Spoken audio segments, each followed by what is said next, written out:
Só a união de todos irá barrar a passagem da boiada no Congresso.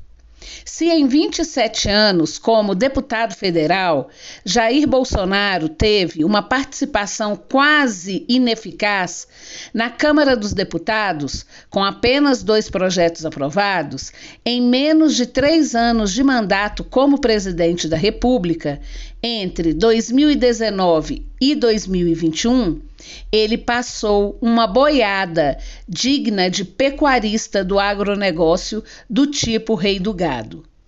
No início deste ano, quando o deputado federal Arthur Lira se tornou presidente da Câmara, Bolsonaro apresentou 35 projetos prioritários do seu governo para aprovação neste corrente ano de 2021.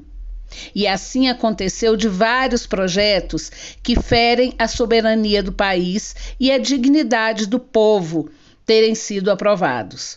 Outros foram barrados e alguns em tramitação.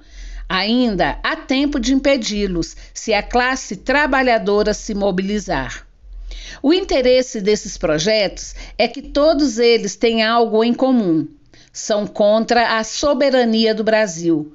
Extingue quase todos os direitos dos trabalhadores, desmontam a Constituição em vigor. E mais um detalhe: toda vez que um desses projetos vão à votação, Bolsonaro aparece na mídia, nas redes digitais e em todo lugar fazendo ameaças à democracia, às instituições democráticas, cria factoides, faz escândalos e espetáculos grotescos, profere frases estapafúrdias, ofende pessoas e a imprensa liberal corre para repercutir, dando ênfase a esses escândalos, e assim vão distraindo os brasileiros e passando a boiada. Foi desse jeito que, desde o início do mandato, Bolsonaro recuperou o programa de governo neoliberal do governo de Fernando Henrique Cardoso e pôs em curso, de forma tranquila e rápida, os projetos financeiros e privatistas da banca internacional. A pauta favorável ao mercado foi totalmente abraçada pelos parlamentares do Centrão e dos partidos políticos da direita. Tanto é que as pautas ideológicas foram deixadas para lá. Contudo, tanto as pautas abandonadas pelo Centrão como as abraçadas, quase nenhuma enfrentou resistência da população, como ocorria na década de 1990 nos governos neoliberais de FHC e outros. Quase sem resistência popular, Bolsonaro aprovou a principal pauta neoliberal sem nem sequer dar um golpe de Estado, desses que ele tem ameaçado dar.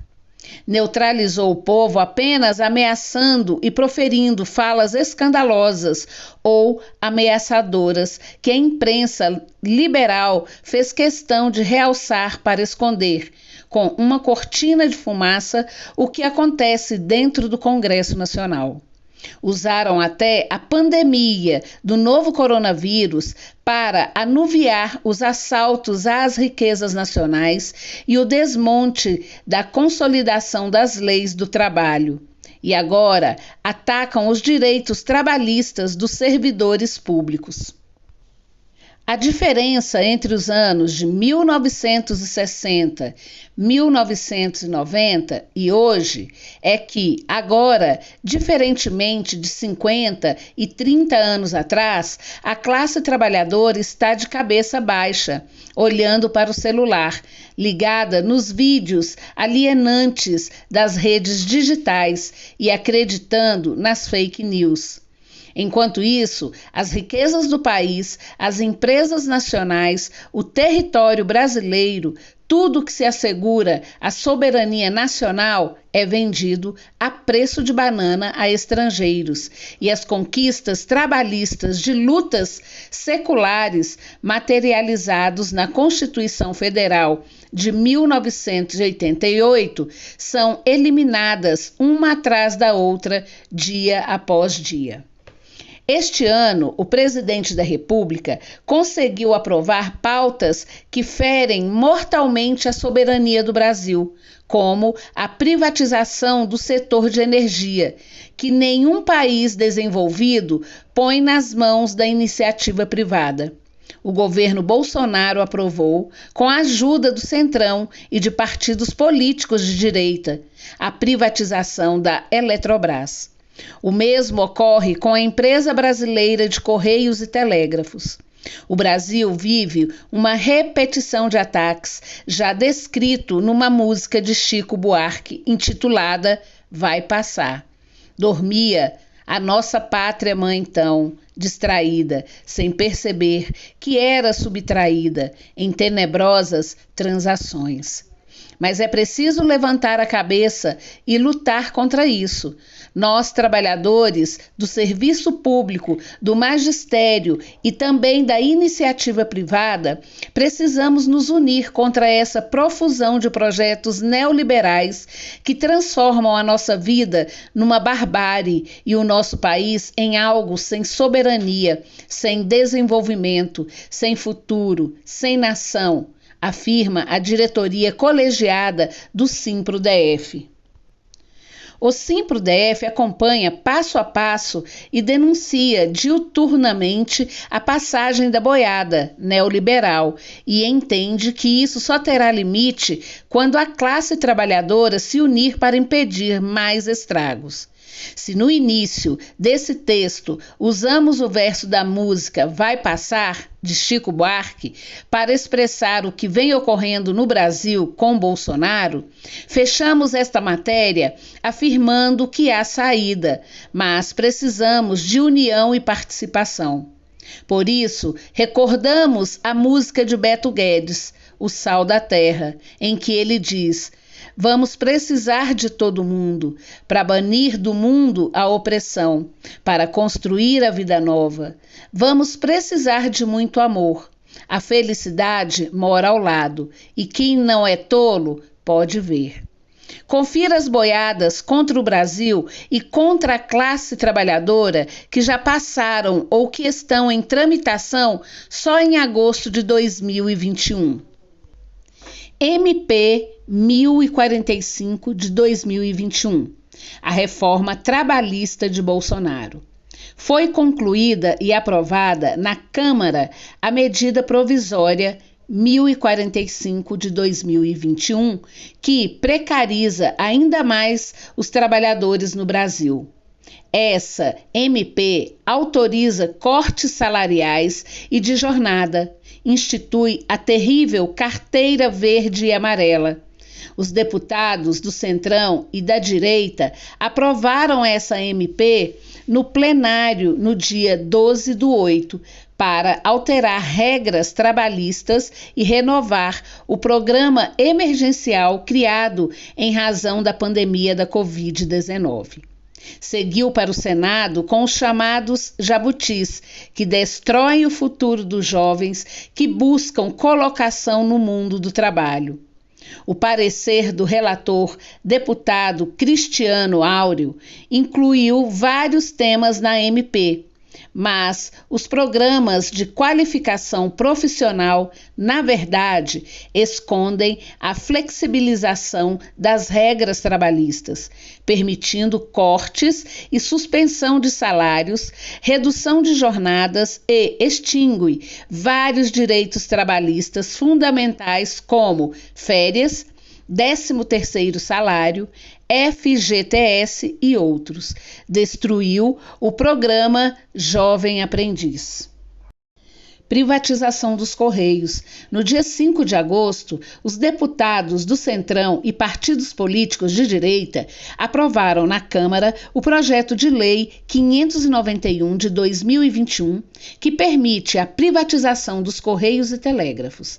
A proposta estabelece condições para a desestatização da Empresa Brasileira de Correios e Telégrafos e remete à regulação do setor à Agência Nacional de Telecomunicações, autorizando a exploração pela iniciativa privada de todos os serviços postais, como, por exemplo, a multinacional Amazon. As emendas da oposição para evitar mais esse golpe ao patrimônio nacional foram todas rejeitadas no plenário pelo Centrão e direita. Seguiu para apreciação do Senado. MP do Auxílio Brasil afeta a educação.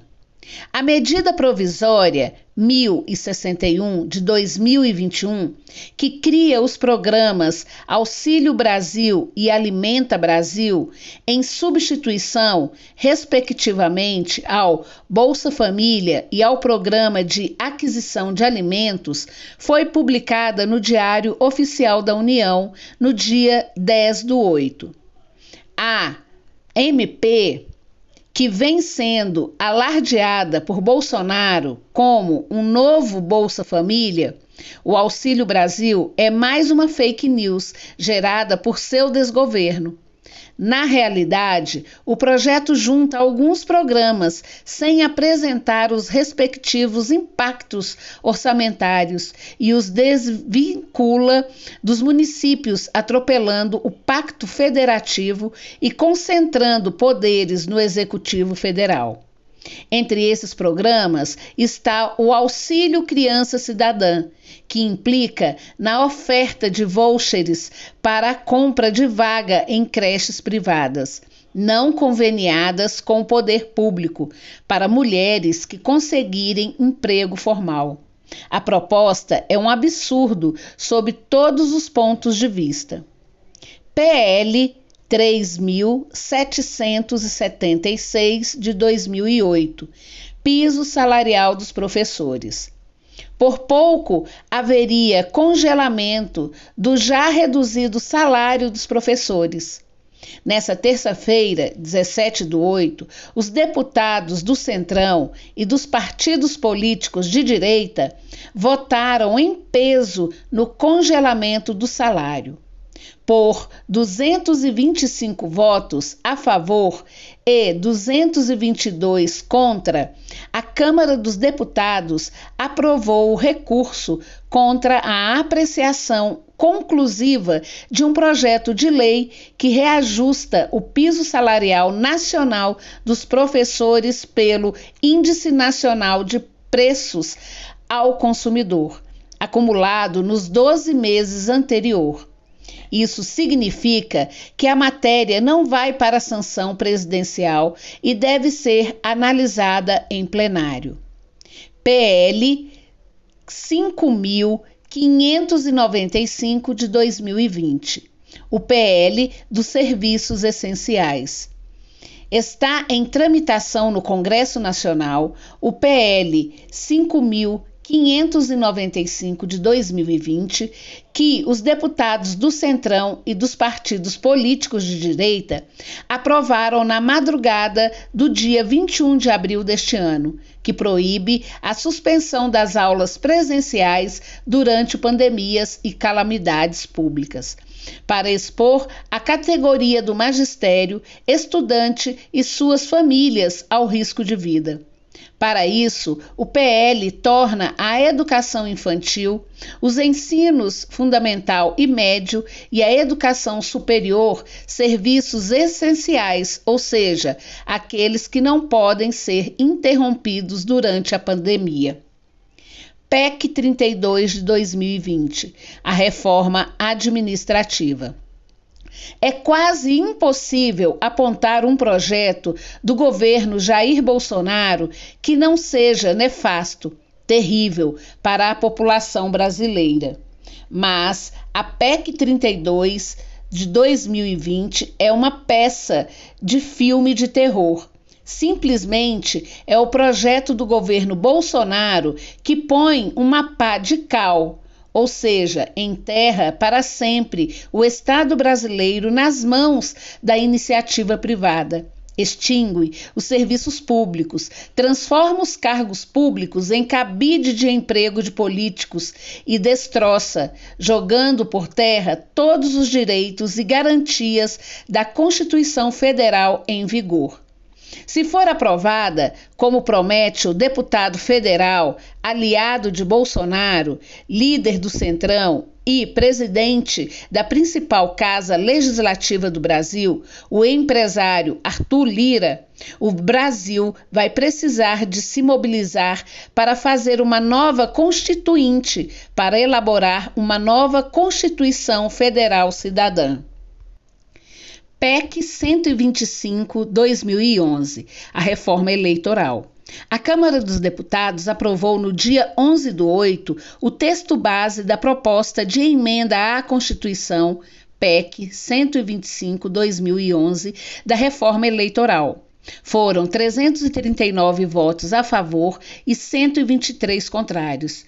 Especialistas temem retrocessos na fiscalização pela Justiça Eleitoral e na transparência. Se não forem aprovadas até outubro, mudanças não valerão para as eleições de 2022. O texto não prevê reserva de recursos para candidaturas de negros e mulheres, o que contraria a decisão do Supremo Tribunal Federal sobre o assunto. Além desse, há outro ponto polêmico, como o uso do fundo partidário, fim do sistema próprio da Justiça Eleitoral, prescrição de processos, teto para multas, contratação de empresas privadas, propaganda eleitoral negativa, competência, impunidade para o crime de Caixa 2, descriminaliza transporte de eleitores, modifica as causas de inelegibilidade, proíbe pesquisas eleitorais em data anterior aos pleitos, enfim, destroça a atual lei eleitoral para favorecer os criminosos. Fundo eleitoral salta de 2 bilhões para 5,7 bilhão. Os deputados federais do Centrão e dos partidos políticos de direita, eleitos em 2018, que formam a maioria no Congresso Nacional, aprovaram um novo fundo de financiamento eleitoral inflado com previsão de 5,7 bilhões, podendo chegar a 6 bilhões para as campanhas de 2022. Isso ocorreu em julho deste ano.